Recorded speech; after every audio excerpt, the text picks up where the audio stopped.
Buenas tardes. Buenas tardes. Daremos un minutito más a ver si se unen más personas. Como tuvimos que Buenas tardes. cambiar el... Hola, buenas tardes. Como tuvimos que cambiar la fecha, esperemos que puedan unirse todas.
Muy bien, pues son 4:03, entonces si les parece vamos a iniciar.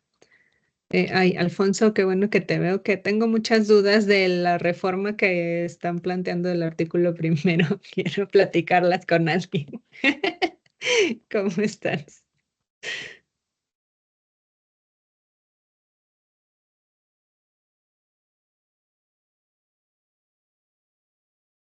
Muy bien, pues vamos iniciando. Buenas tardes a todas, todos. El día de hoy estamos en la semana 5 de nuestro semestre, es decir, estamos justo a la mitad, ya muy rápido. Esta semana tenemos, solo para que lo tengan ahí en cuenta y en su agenda, esta semana tenemos la entrega de la actividad individual número 1. Recuerden que es una actividad, digamos, de inicio antes de empezar el análisis más profundo del estudio de caso. La intención es que puedan en esta primera parte hacer una descripción del caso. La segunda actividad, la actividad individual 2, entonces será el análisis del caso. Entonces, piénsenlo, digamos, desde esa visión para cuando puedan hacer pues su redacción de su documento, ¿sale? Entonces, en eso estamos, tienen esta semana para entregar y vamos avanzando. La semana pasada, 2 semanas pasadas, estuvimos trabajando los temas del marco normativo y a partir de este módulo entramos ya directamente a la parte de comprender cómo el marco normativo, el ciclo de las políticas públicas, como la parte teórica que hemos venido trabajando antes digamos, antes de hoy, se va aplicando de manera ya cada vez más clara en políticas públicas específicas y cómo estas políticas públicas específicas pues tienen un impacto en la vida de las personas, de las mujeres. Para ello, la semana próxima tenemos como invitada el lunes a Helen Sadun, que es una especialista en temas de género, derecho penal, etcétera, y ella nos va a hablar de medidas de protección y órdenes de protección, que es una de las cosas que, pues como vimos la semana pasada, nos tiene con mucho interés. Sin embargo, no quería dejar pasar la oportunidad de esta semana de poder tener con ustedes una breve discusión, digamos, de cómo, digamos, ya hemos analizado el marco normativo, hemos estudiado cómo funcionan o cómo se tendrían que realizar las políticas públicas, pero cómo esto se ve reflejado en el actuar del Estado a partir de, pues eso, el marco normativo y de la teoría, ¿no? En términos de políticas públicas. Para ello, entonces, quiero empezar con una primera presentación, justamente, aunque por favor díganme si esto lo trabajaron a fondo con Jimena, entiendo yo que no, sobre justamente las obligaciones del Estado en materia de derechos humanos y cómo eso pues ya tiene un impacto en las políticas públicas que un Estado tiene que elaborar para cumplir con esas obligaciones, ¿no? Entonces, voy a compartirles mi pantalla para poder empezar a platicar al respecto.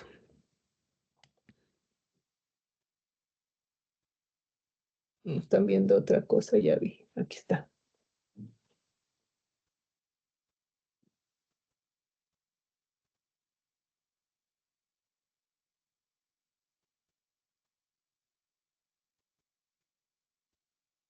¿Me pueden avisar, por favor, si escuchan el sonido? Cuando uno piensa en un derecho humano, Está muy fuerte.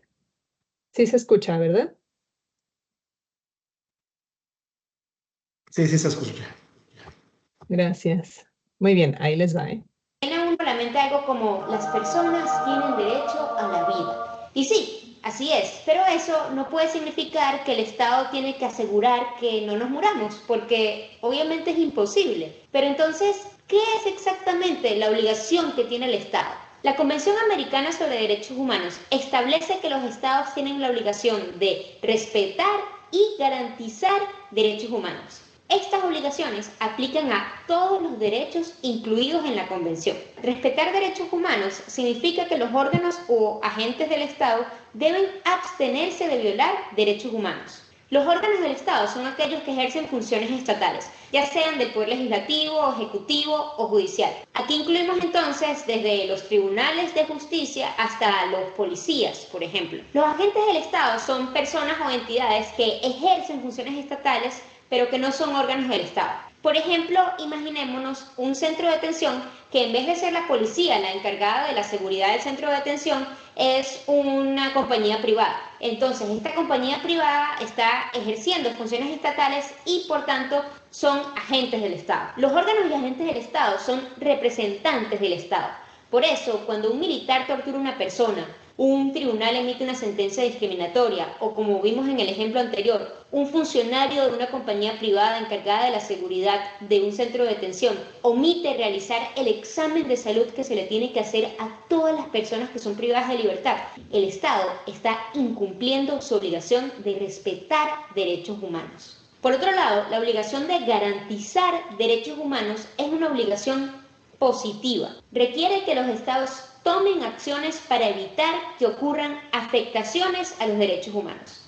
Desde el primer caso de la Corte Interamericana, el caso Velázquez Rodríguez contra Honduras, la Corte ha señalado que la obligación de garantizar derechos humanos incluye las obligaciones de prevenir, investigar, juzgar, castigar y, de ser posible, reparar los daños causados por la violación.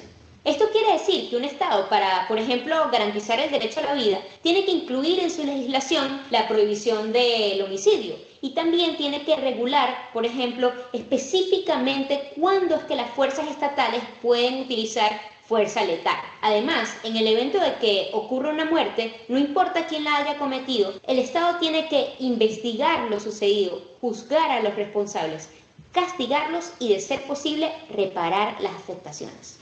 Estas obligaciones de respetar y garantizar derechos humanos están incluidas explícitamente en el artículo 1.1 de la Convención Americana, y esta es la manera en que la Corte Interamericana y la Comisión Interamericana analizan la responsabilidad estatal. Sin embargo, en el sistema de Naciones Unidas dividen las obligaciones de los Estados en respetar, proteger y realizar los derechos humanos. En la práctica es lo mismo, son las mismas obligaciones que se subdividen de manera diferente. En el sistema interamericano, respetar y garantizar, y en el sistema de Naciones Unidas, respetar, proteger y realizar derechos humanos.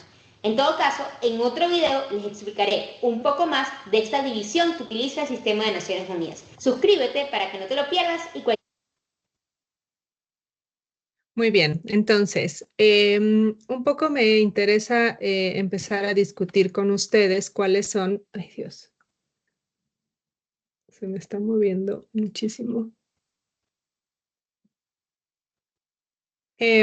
¿Cuáles son justamente estas obligaciones que tienen los estados, en específico, pues el Estado mexicano, para empezar a atender estas, pues, las cuestiones de derechos humanos y cómo a partir de, en específico, en el Estado mexicano, en México en específico, pues en el marco normativo mexicano, a partir del 2011, con la reforma de derechos humanos a la Constitución, antes de que nos la cambien, tendríamos que estar cuidando cumplir con las obligaciones que ha adquirido el Estado mexicano a nivel internacional con un criterio que se llama el control de convencionalidad.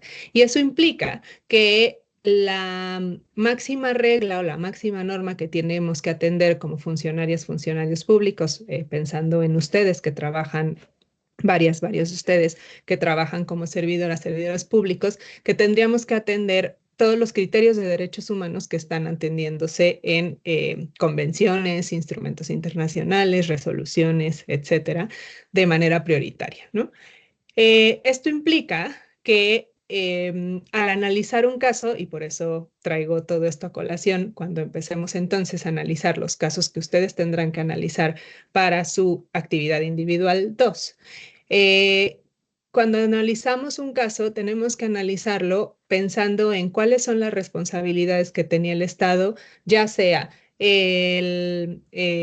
sé, el servicio de emergencias, el servicio de policía municipal, el servicio o la fiscalía, ¿no? El servicio de salud, el servicio de atención a víctimas, el poder judicial, etcétera, etcétera. ¿Cuáles son las responsabilidades que cada una de esas instituciones y de esas servidores públicos que representan esa institución en el momento de atender un caso en específico tienen que estar como teniendo en la cabeza, ¿no? Para cumplir. Eso implica que todas estas obligaciones como servidoras públicos tenemos que tenerlas en cuenta en el momento de atender a cualquiera de las víctimas que se acercan con nosotras, o víctimas o personas usuarias de los servicios que brindamos como parte del Estado, ¿no? Y bueno, esto es un poco como para empezar a abrir la discusión de qué es lo que tenemos que hacer. Entonces, solo quiero plantearles acá dos elementos que son importantes pues tener en cuenta, ¿no? ¿Cuáles son las obligaciones generales que tienen los estados en materia de derechos humanos? Y que es un poco lo que ya nos decían en el video, ¿no? Promover, que implica brindar información, sensibilizar, capacitar no solo a las personas servidoras públicos, sino también a la ciudadanía respecto a cuáles son los derechos humanos a los que tienen, valga la redundancia, derechos, cuáles son los derechos humanos que están protegidos por la ley, y luego y tener una estrategia fuerte de capacitación a las personas servidoras públicas para que ellas también puedan promover esas cuestiones, ¿no? La siguiente obligación es la de respetar, que implica, como ya lo vieron en el video, no interferir con el disfrute de los derechos; proteger, que implica evitar que terceras partes interfieran en el disfrute de los derechos; y garantizar, que implica adoptar medidas positivas, es decir, medidas concretas, ¿no? Que permitan el disfrute efectivo del derecho del que se trata. Entonces, no implica solamente digamos, cuidar que los derechos humanos puedan ser ejercidos por las personas ciudadanas, sino también generar medidas específicas para que los derechos sean efectivamente disfrutados por las personas. Y aquí es donde entran de manera muy clara, ¿no? El diseño y la implementación de políticas públicas para los derechos humanos, pensando específicamente en violencia, la generación de acciones, programas, normativas, etcétera, para la prevención, la atención, la sanción, la investigación y la erradicación de la violencia de género y violencia contra las mujeres, ¿no? Implica generar acciones muy claras desde, como ya lo hemos visto a lo largo de las clases, con un análisis de género, ¿no? Con un diagnóstico para que estén basados en la evidencia y que estas acciones sean medios para que las personas tengan la posibilidad de acceder al derecho a una vida libre de violencia. Entonces, teniendo este marco, es que tenemos la posibilidad de analizar las políticas públicas desde esta visión de derechos humanos, ¿no? Para mí esto es algo importante que pueda quedar claro. Las políticas públicas son la herramienta que tiene el Estado, cualquier Estado, en específico el Estado mexicano, para garantizar que las mujeres tengamos acceso a una vida libre de violencia. No solamente implica generar, por ejemplo, estrategias de sensibilización o programas o programas en general para que los hombres, por ejemplo, tenemos aquí algunos de los compañeros que trabajan, creo que es Art Antonio, me parece, que para generar, no tener o sea, que los hombres no tengan unas actitudes violentas o conductas violentas hacia las mujeres, etcétera, ¿no? No solamente es una cuestión de cuidar que en el uno a uno, en el persona a persona, en el individuo a individuo, haya los actos de violencia o existan los actos de violencia, sino también, y esto es una obligación, generar acciones estructurales para que estos hechos de violencia no existan, pero además que si existen, puedan ser reparados, ¿no? Los derechos puedan ser y las víctimas puedan acceder a la reparación del daño que haya derivado del hecho violento. Entonces, es una obligación y como lo veíamos desde el inicio, un poco quiero como digamos, como ligar las clases que hemos tenido hasta ahora, es una obligación de atender un problema que es público, ¿no? O sea, no es nada más lo que sucede atrás de la puerta a la mujer que vive violencia detrás de la puerta de su casa, sino que implica generar acciones mucho más estructurales, sociales, etcétera, que atiendan el problema desde su magnitud estructural, social, etcétera. Y luego tenemos ya las obligaciones específicas en materia de violencia, de violencia contra las mujeres en términos, por ejemplo, y de violaciones en general a derechos humanos, que tienen que ver con prevenir, investigar, sancionar y reparar, ¿no? Prevenir, que implica generar acciones para inhibir que las conductas violentas existan, que son justamente como estos programas de reeducación de personas agresoras, etcétera. Establecer medidas reforzadas cuando hay contextos de discriminación estructural. Entonces es importante también tener en cuenta cómo los programas, las políticas, cuando son aplicadas de manera indiferenciada, dependiendo del contexto, pues entonces están dejando de lado necesidades específicas, ¿no? Entonces no es lo mismo, ya lo decíamos antes, tener una política pública y no va a funcionar igual una política pública en la Ciudad de México, en Las Lomas, que en Oaxaca, en la Costa Chica, ¿no? Con población afromexicana, por ejemplo. Entonces, tener estas condiciones y atender estas condiciones estructurales de discriminación que viven las mujeres en ciertos espacios, en ciertos contextos, también es una forma de cumplir con la obligación del Estado de prevenir la violencia y la violación a derechos humanos. Investigar, que implica que una vez que se tiene conocimiento de la violencia o de la violación a derechos humanos, el Estado debe actuar, ¿no? Investigar y llegar al fondo de la situación. Sancionar, que implica castigar efectivamente la comisión del delito de la violación a derechos humanos, y reparar, que implica resarcir el daño sufrido, ¿no? En todos los ámbitos. Entonces, tener esta visión también nos da la posibilidad de poder analizar en los casos específicos que ustedes analicen cuáles son las obligaciones que el Estado está cumpliendo o incumpliendo u omitiendo, ¿no? En el uno a uno, en el caso específico. Entonces, por ahí alguien me contó que quería analizar el caso ya no me acuerdo si el de Mariana Lima, me parece. Entonces, cuando analizo el caso de Mariana Lima, tengo que analizar el actuar de los agentes del Estado, y cuando analizo el actuar de los agentes del Estado no es solamente de el policía que llegó a hacer la cadena de custodia, y luego el Ministerio Público que analizó el caso, y luego el perito que dijo que Mariana se había suicidado, y luego ¿no? Todas las actuaciones de toda esa cadena se tienen que analizar desde esta visión, ¿no? De en dónde este servidor público está fallando en su obligación de prevenir, investigar, sancionar, reparar, etcétera.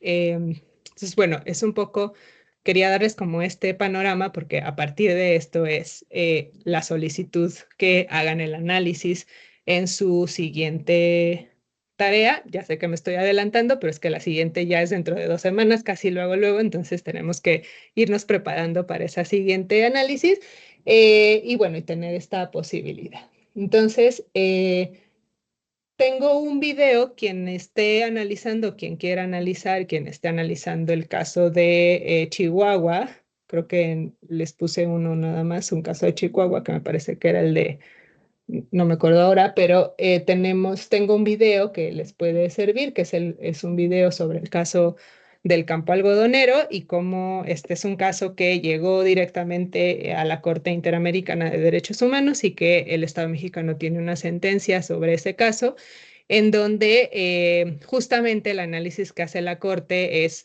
cómo el Estado falló, ¿no? Al momento de cumplir con estas obligaciones en el caso de las mujeres del campo algodonero, y esto generó una serie de recomendaciones al Estado mexicano para fortalecer las políticas públicas respecto a la atención, investigación principalmente y sanción de la violencia contra las mujeres, especialmente la violencia feminicida.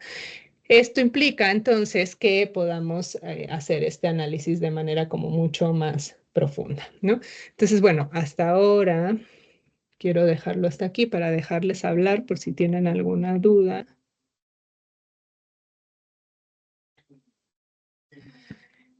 Entonces, bueno, quisiera irles preguntando qué caso están analizando, o bueno, qué caso están trabajando para entregar esta semana, y a partir de ahí que podamos ir pensando cuáles son los elementos de análisis que haya que tener lugar.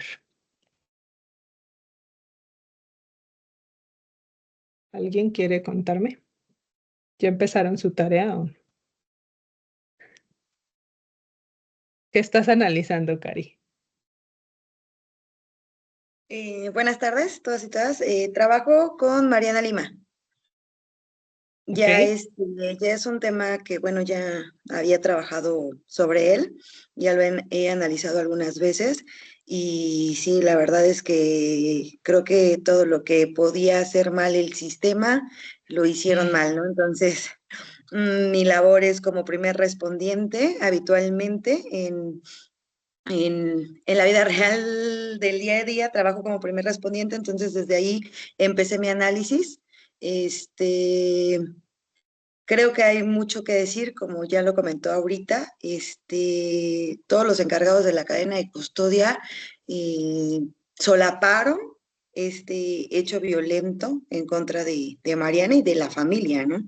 Fue una burla total y entonces, bueno, por ahí estoy empezando, eh, como usted nos dijo, primero voy a desarrollar el caso, por ahí voy y posteriormente a lo que entiendo para la segunda actividad, entonces ya empiezo a desglosar parte por parte, no sé, las responsabilidades, es lo que entiendo, las Exacto. responsabilidades que tuvieron cada persona involucrada y hasta ahí me voy a quedar, hasta cómo actuaron cada uno. Y el análisis de qué faltó, o sea, en dónde hubo violación a derechos humanos, en dónde hubo una omisión, etcétera. Pero sí, ese es el análisis para la segunda tarea. ¿Toco sentencia de la corte o eso es para trabajo final? Sí, dale, tú, dale. Ah, perfecto. Ok, y la verdad es que es un caso que siempre junto con Campo Algodonero son creo que entes para explicar lo mal del sistema. Entonces, muy interesante. Muchas gracias, Karina. Y tú estás en Estado de México, ¿cierto? ¿O en Ciudad de México? En Ciudad de México, En Ciudad de exacto. México. Ok, súper. Muy bien, muchas gracias. Tenía Antonio, ¿quieres ya hablar o después? Después, ok. No, No, de una dale, vez. dale. Bueno, ya nada más para comentarle que, bueno, yo voy a trabajar en el caso de Marisela Escobedo.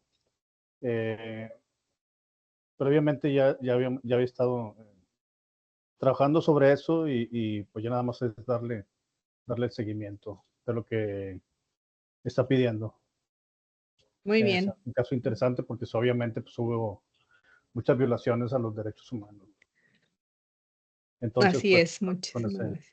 hay mucho de dónde portar y pues ya después de ahí, obviamente surgió la ley del feminicidio. ¿Verdad?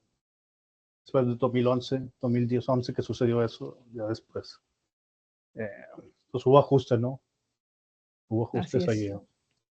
a todo lo Sí, que en es los la... tipos penales. Sí, exacto. Y bueno, nada más para comentar que voy a estar trabajando en ese caso.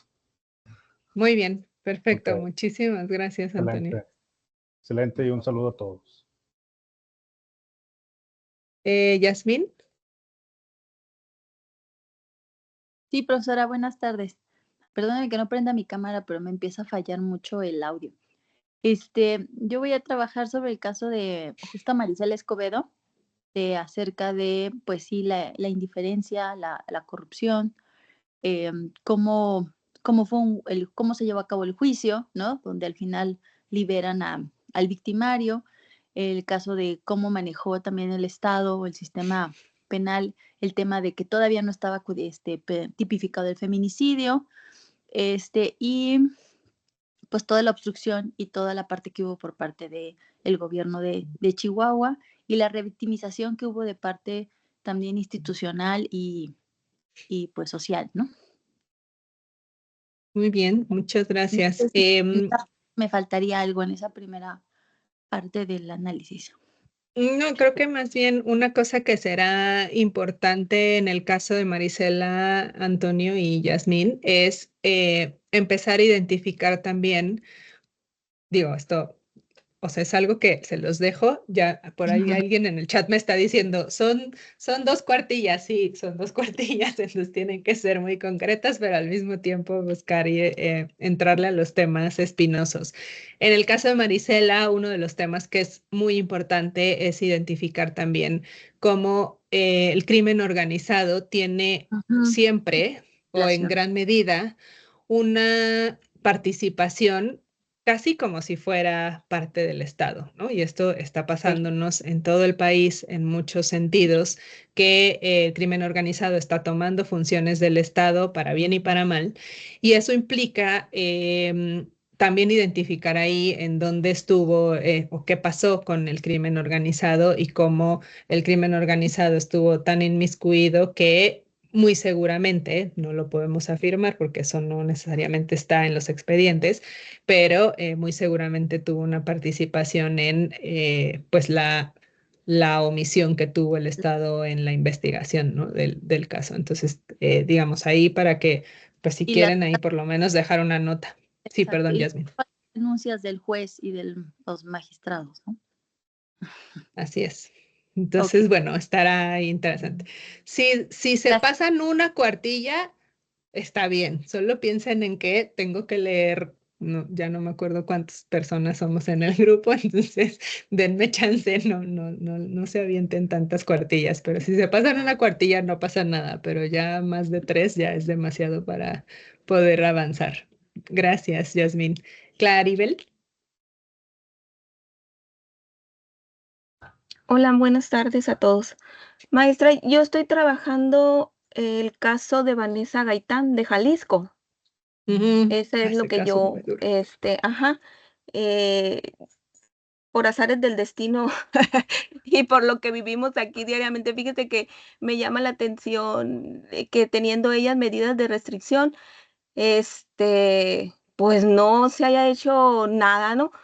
Lo que aquí vivimos en mi municipio es una de las cosas que nosotros tenemos mucho aquí, que se van muchas mujeres con medidas de protección, pero en realidad pues no las hacen efectivas las mismas autoridades. Entonces, por eso le digo que por azares del destino me tocó esa no sé, me llamó. Lo único que yo sí tenía duda, maestra, pero ahí vi que, Dígame. ya ve que ahí dice el estudio caso de estudio, ¿no? Es lo que estamos haciendo. Em, Vamos a abordar, ya ve que ahí viene la actividad individual, todos esos elementos que nos pusieron ahí en la actividad individual es lo que vamos a abordar en esas 2 cuartillas que dice. Los elementos que, digamos, atiendan a tu caso, es decir, si el caso no te da para investigar o no encontraste información, no pasa nada, solo sí es importante que puedan, pues eso, como hacer una descripción lo más abarcativa posible del caso, que luego les sirva para hacer el análisis. O sea, ustedes no piensen que esto es para que yo les califique. Piensen que es en la descripción y en la investigación de un caso para que luego ustedes en la segunda parte hagan un análisis profundo de cómo las obligaciones del Estado mexicano, cómo las políticas públicas están respondiendo a un caso o no están respondiendo, ¿no? Y que luego qué tendríamos que hacer al respecto. Entonces, piénsenlo en ese sentido. Si hay elementos del caso que no les sirven tanto para hacer un análisis de políticas públicas, etcétera, pues quizás no los pongan, pero sí, solo, digamos, piénsenlo desde esa lógica. Ok. Lo que pasa es que ahí habla pues de los tipos y modalidades de la violencia. Entonces, cuando ella va y hace la denuncia, pues al centro de justicia, pues nomás comentan ahí entre lo que estuve leyendo yo, que ella había vivido violencia familiar. Pero para describir los tipos, bueno, los tipos de violencia, pues no me da para mucho porque tampoco puedo, ¿cómo se dice? Pues inventar, ¿no? Se supone No, que cuando claro, las no. mujeres viven violencia familiar, pues dentro del conocimiento que yo tengo y de lo que me ha tocado aquí, dentro de mi trabajo, pues vemos que la violencia familiar, pues muchas de ellas viven de todos los tipos de violencia, pero sí, como dice ahí, describe, pues no me podía yo a poner a describir porque en realidad no sé si ella vivió violencia sexual, si ella a lo mejor vivió violencia física, entonces ahí tenía yo un dilema. Entonces me voy a basar solamente en lo que yo haya encontrado, aunque yo sé que pues la violencia familiar pues conlleva muchos tipos. Entonces nomás me voy a Claro, enfocar a poner lo que yo haya encontrado, ¿no? así es, ¿Sí? exacto. Perfecto, muy bien, Macha. Y mil disculpas por no prender la cámara, pero ya estoy en mi casa y No se te me va el preocupes. internet aquí. Bueno, muchísimas gracias. Gracias. Divina,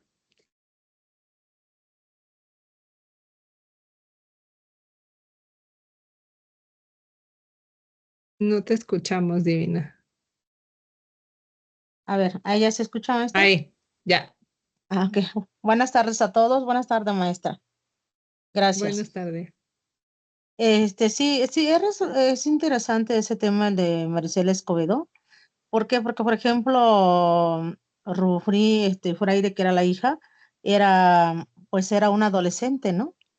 En ese momento es un precedente porque queda ese caso en la total impunidad, ¿no? Y todavía, como, bueno, aquí como usted lo mencionaba y los compañeros, pues sí, la delincuencia organizada tuvo algo que ver ahí porque igual, pues la asesinan enfrente del palacio de ahí de Ciudad Juárez, ¿no? Entonces Ujú. yo creo que no nada más queda impune la muerte de la hija, sino la de ella y la inseguridad hacia sus familiares, ¿no? Entonces, ese tema sí Sí, es muy interesante, donde se ve, vaya, flagrantemente violentados los derechos humanos, ¿no? En ese entonces. Y sí, Calpo Algodonero también es un precedente muy importante, marca ese precedente, ¿no? sí. Sí, es cuanto, Sí, maestra. muchas gracias. Muchas gracias, Divina. Sí, algo que ahora que hablo, Divina, recordé es que, en el caso también, Claribel, de Vanessa, la parte de medidas de protección u órdenes de protección, será interesante analizarlo en esos dos casos, ¿no? Piensen que la próxima semana vamos a tener la clase específicamente sobre órdenes de protección, y entonces para que ahí también se anoten sus dudas de qué pasó con esas órdenes de protección con Vanessa, por ejemplo, en Guadalajara. Y en el caso de Marisela y la abogada de Marisela tenía medidas de protección por parte de la Corte Interamericana o de la Comisión, no me acuerdo bien. Esto es un tema, además, que, digamos, ella tenían ya medidas de protección incluso de corte internacional, ¿no?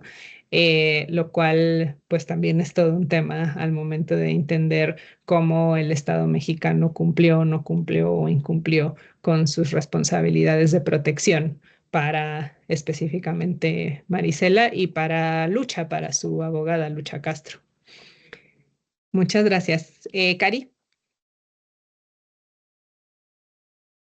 Nada más para un dato curioso ahí en el caso de Marisela, es que están trabajando en eso. No sé si en todos los estados, pero al menos aquí en Ciudad de México, en aquel entonces, cuando yo empezaba, les comento, tengo 17 años de servicio, entonces cuando empezaban con esta situación del nuevo sistema penal acusatorio, se nos dieron 8 años de capacitación para poder llegar a los juicios orales, ¿no? Justamente en Chihuahua es de los primeros casos que se atienden en juicio oral, ¿no? Entonces, es totalmente pues una falacia que hayan estudiado 8 años, porque para el trabajo que hicieron, yo creo que ni, ni un curso intensivo de 20 horas hicieron, ¿no? Entonces, nada más era un dato curioso ahí. Perdón por... No, muchas gracias, Karina. Sí, es verdad, es verdad. Chihuahua fue el primer estado que entró con el sistema acusatorio y que empezó con los juicios orales. Y eso implicó, si ustedes ven los videos de los juicios orales de Chihuahua, perdón, del caso de Marisela, en donde, pues esto, ¿no? Es como, o sea, en aquel momento, yo me acuerdo hace tantos años, en aquel momento era muy interesante ver, porque, digamos, como mexicanas, mexicanos no estábamos acostumbradas a ver un juicio como ese que una solo veía en las películas gringas, ¿no? Y entonces empezar a ver los casos y los videos del caso de Marisela fue súper impactante, por lo menos para mí, porque es justo esto que dice Karina, o sea, estás viendo cómo el feminicida dice, sí, yo la maté, y el juez a los 5 minutos dice, está libre, ¿no? Y entonces es una cosa que cuando te pones a estudiar el sistema acusatorio, entiendes muchas cosas, ¿no? Pero en ese momento es como una cosa muy de shock ahí de cómo está pasando esto y a la vista de todo el mundo, etcétera. En fin, entonces, bueno, esto es sí, es un poco para el anecdotario, tienes razón, Karina, pero es muy interesante. Muchas gracias. Lucía. Hola, buenas tardes a todos. Bueno, pues me sumo también al caso de Marisela Escobedo. Realmente, ahora sí que me robó las palabras, es muy impresionante ver cómo él incluso pide perdón o pide disculpas y lo absuelven, ¿no? Esto es, o sea, lo que entendí es por la confesional, ¿no? Dice, pero ¿cómo es posible si está confeso? Bueno, es que la confesional no puede ser autoincriminatoria, ¿no? Entonces, pues sí hay mucha decepción del nuevo sistema acusatorio. Las medidas de protección realmente son una falacia. O sea, me incluyo como víctima. Actualmente llevo un tema de abuso sexual y acoso personal, y realmente, digo, no todos, porque yo sé que aquí en la clase tenemos compañeros o compañeras ministerios públicos, pero por lo menos acá en Oaxaca, donde estoy, el Ministerio Público no trabaja si no llega uno con dinero por delante. Siendo yo abogada, siendo víctima, tiene uno que estar encima de ellos para que realmente hagan su trabajo. Entonces, sí, en lo de las medidas de protección, realmente no se nos dan, ¿no? Y no pueden tampoco ponernos así como que alguien que nos esté cuidando las 24 horas, porque realmente costaría mucho al gobierno, ¿no? Pero sí puedo ver a ciertas personas gozando de ese privilegio, como acá un reportero que él traía custodios por parte del gobierno, que porque se sentía amenazado. Entonces, realmente no hay igualdad y no hay equidad. Es cuanto. Muchas gracias Lucía. Y miren qué interesante y anótense de verdad sus dudas para la próxima semana. Las medidas de protección en casos penales como este caso tuyo, que siento mucho que estés viviendo de violencia, digamos, contra las mujeres o violencia de género, son muy distintas y el mecanismo es muy distinto que el que tienen por ejemplo, periodistas y defensores de derechos humanos.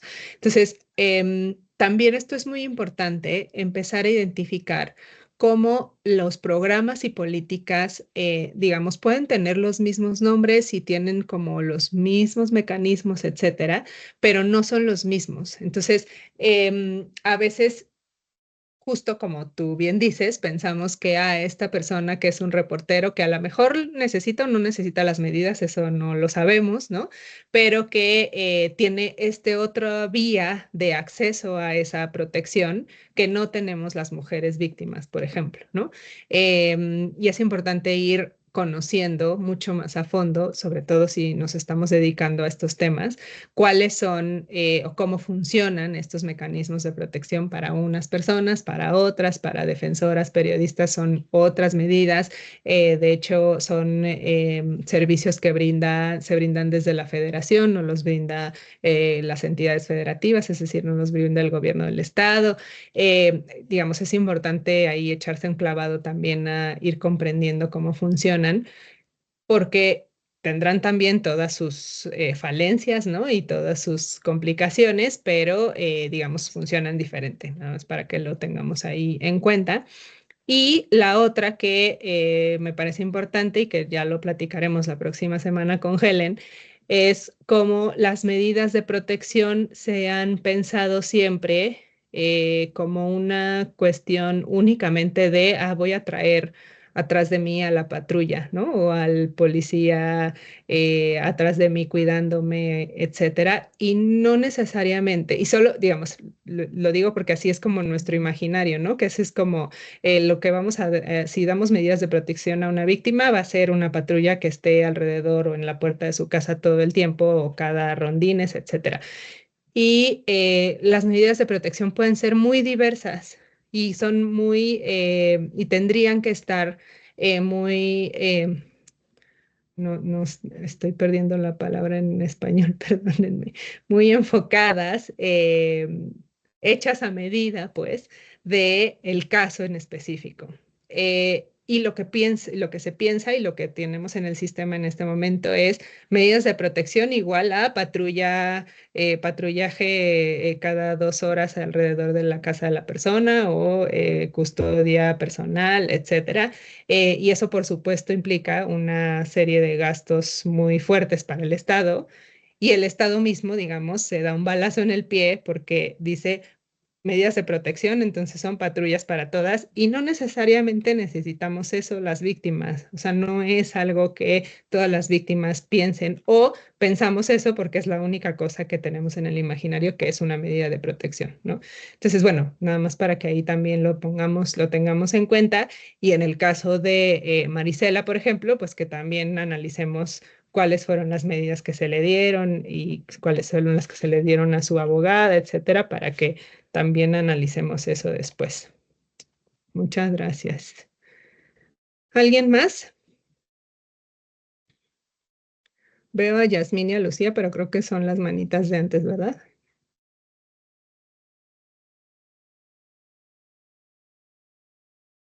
Ay, sí, perdón, profesora, ahorita la quito. No se preocupen. Muy bien, entonces, sí, Divina. Sí, maestra, resulta que ¿sabe qué es lo más triste? Que aun cuando las víctimas tengan medidas de protección, es tan complicado ese tema, porque yo tuve el caso de una mujer con violencia familiar, el agresor fue su esposo y era policía del estado. Policía de investigación. Y entonces, aun cuando ella tuvo medidas de protección, actualmente ella está en una silla de ruedas con le dieron 16 balazos y quedó en estado de coma durante casi un año, más de un año casi, después de un año. Prácticamente está recuperando su cuerpo, pero de nada valieron las medidas de protección porque llegaron sicarios y la balacearon y fueron 16 balas en el cuerpo. Es triste esa realidad. Ni siquiera es segura esa medida de protección.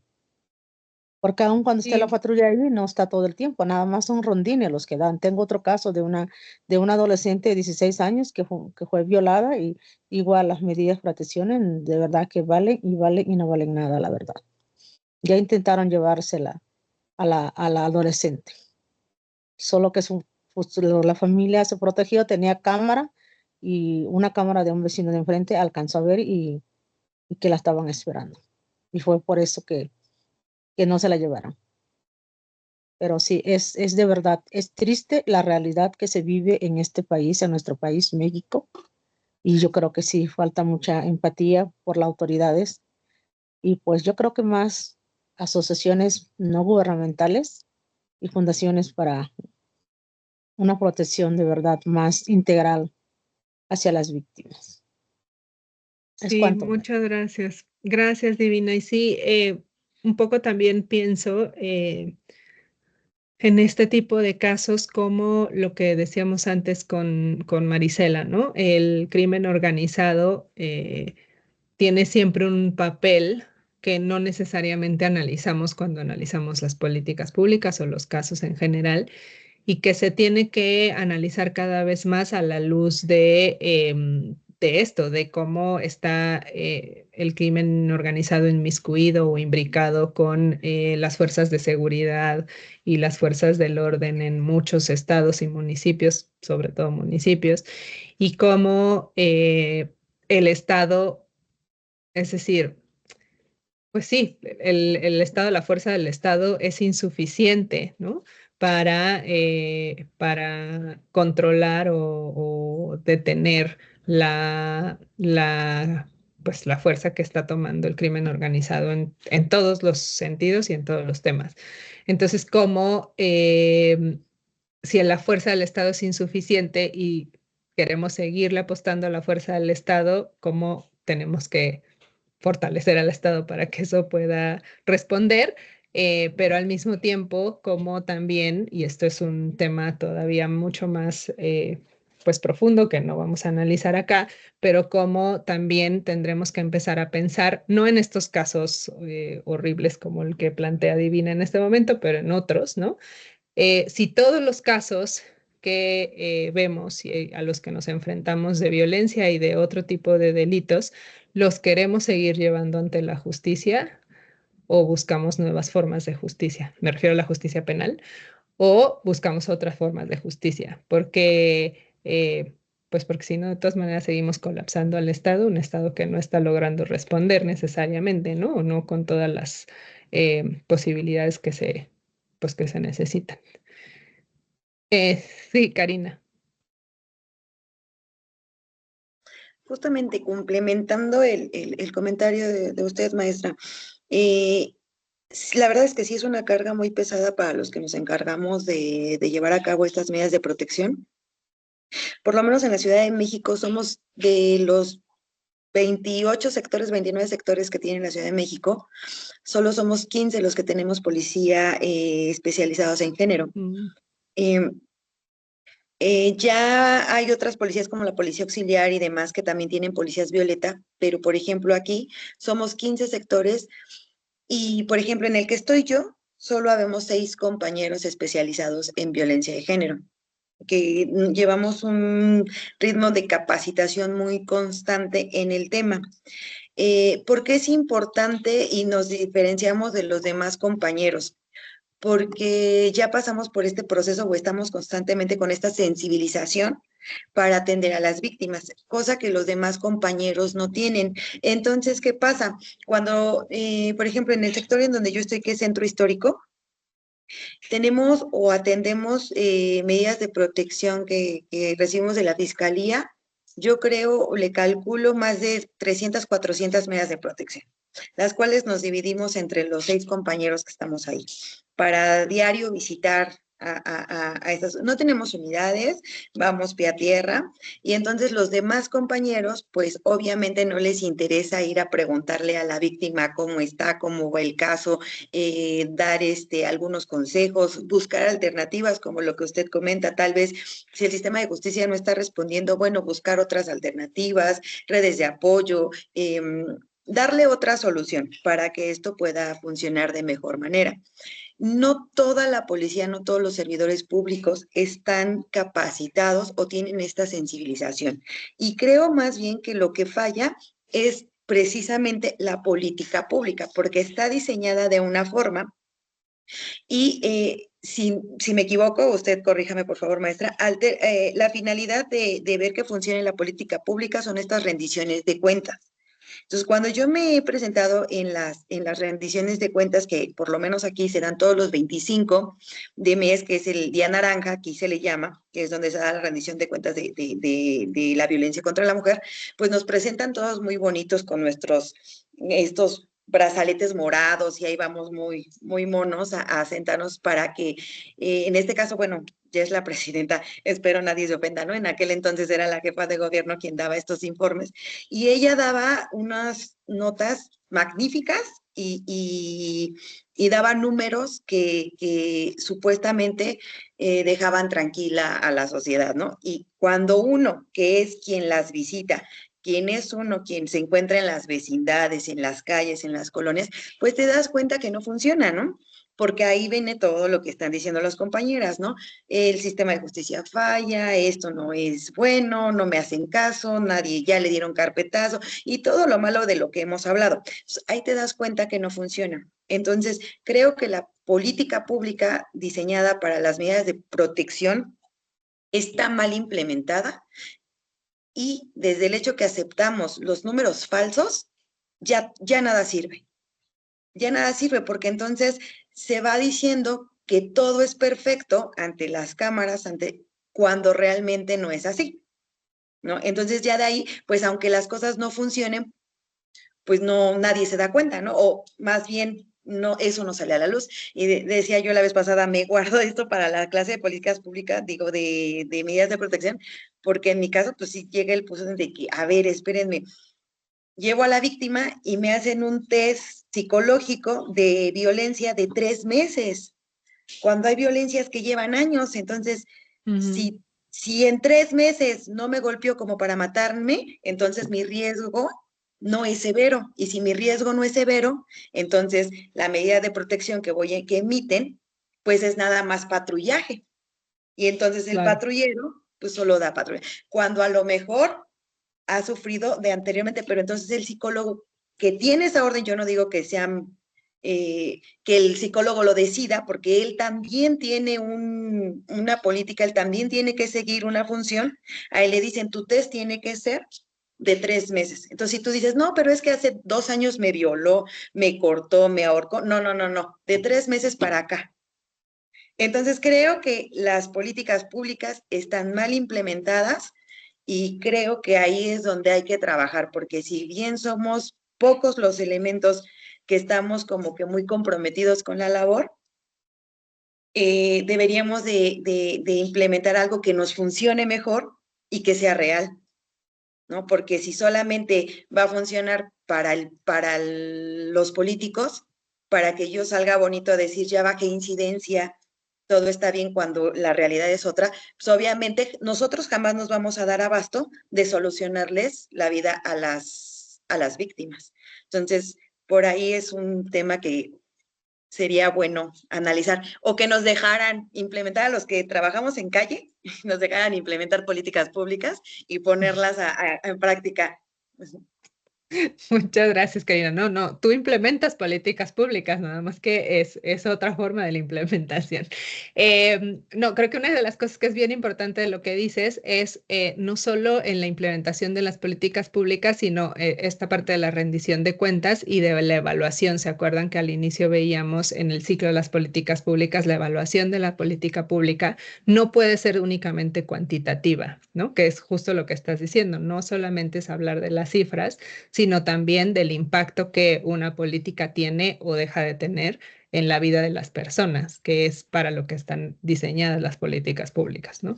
Entonces, bueno, esa es una cuestión que es importante, si bien el número siempre es un tema y pues como tú dices, se puede manipular o se puede ahí maquillar, etcétera. El impacto en la vida de las personas es algo que es necesario también incluir en las evaluaciones, ¿no? Muchas gracias. Mónica y luego Divina.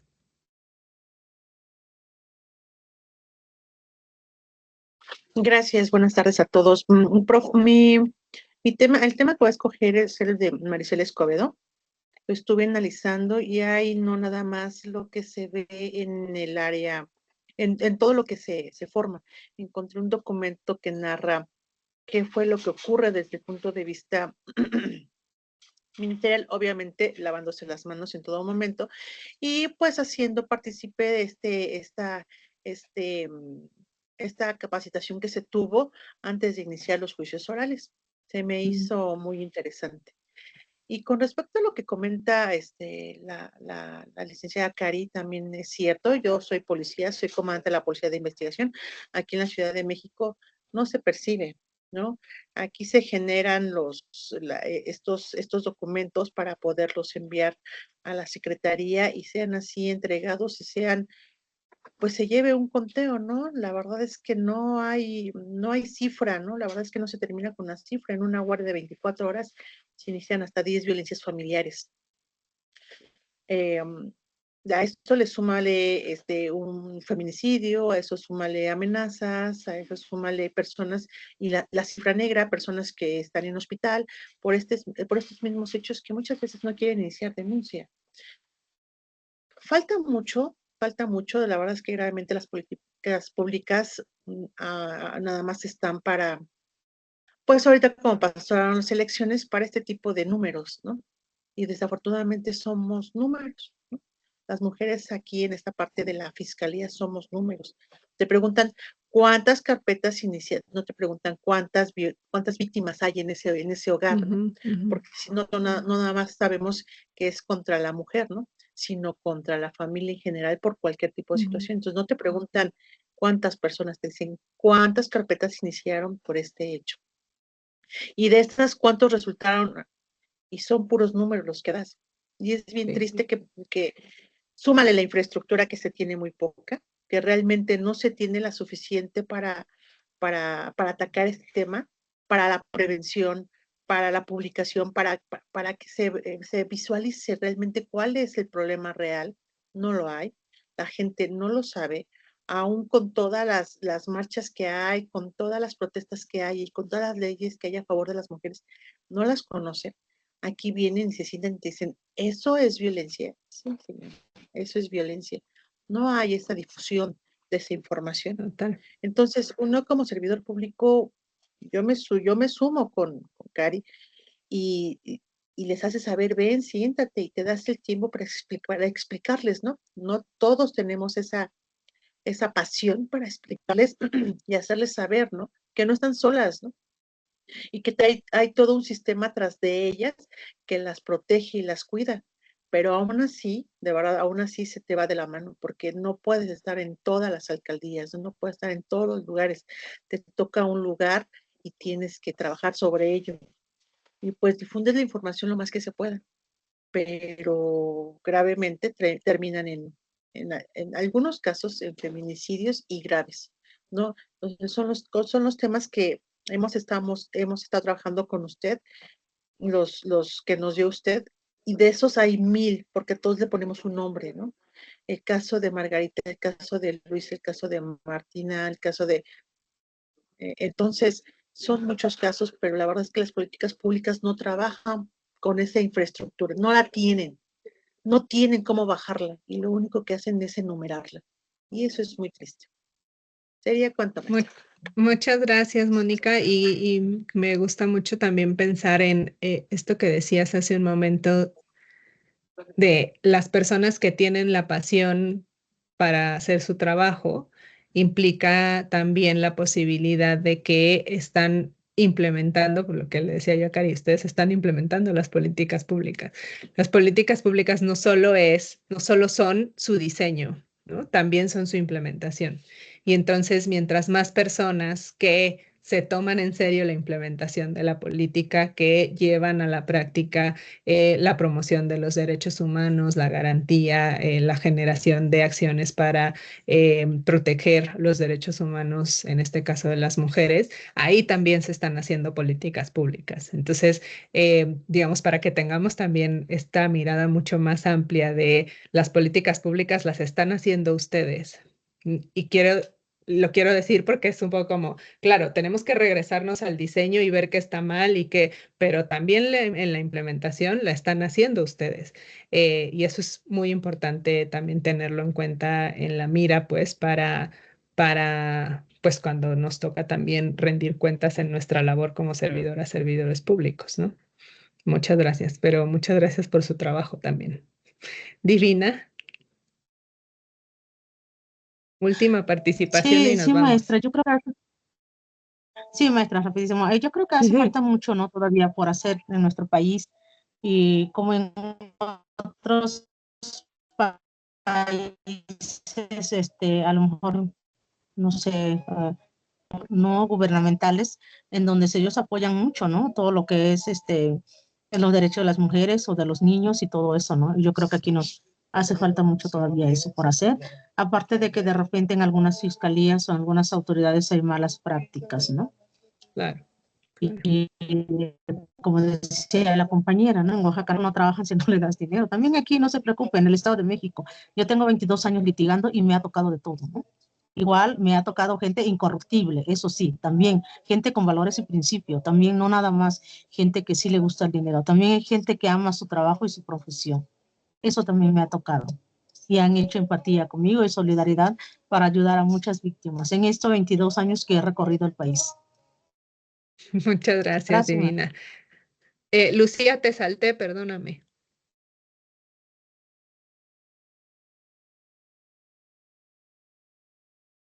Lucía, ¿me escuchas?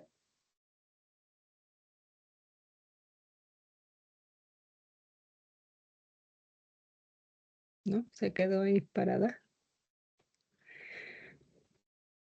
Muy bien, pues nos vamos. Tenemos la próxima semana entonces la clase sobre medidas, órdenes de protección.